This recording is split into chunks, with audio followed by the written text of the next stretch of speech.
The National Weather Service in Tulsa has issued a severe thunderstorm warning for eastern Oklahoma County in central Oklahoma, northeastern Cleveland County in central Oklahoma, southeastern Lincoln County in central Oklahoma, until 8 p.m. Central Daylight Time.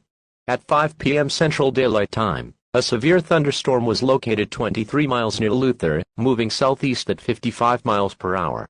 Hazard: 60 mile per hour, wind gusts and dime-size hail. Source: radar indicated. Impact: high winds gusts will damage mobile homes. Hail damage to vehicles and roofs will occur. Tree damage is likely. Precautionary/preparedness: remain alert for a possible tornado.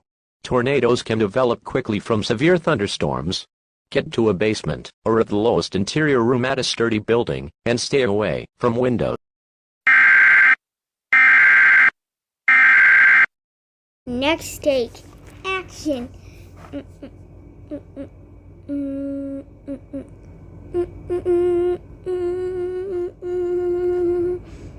Looking so good so far.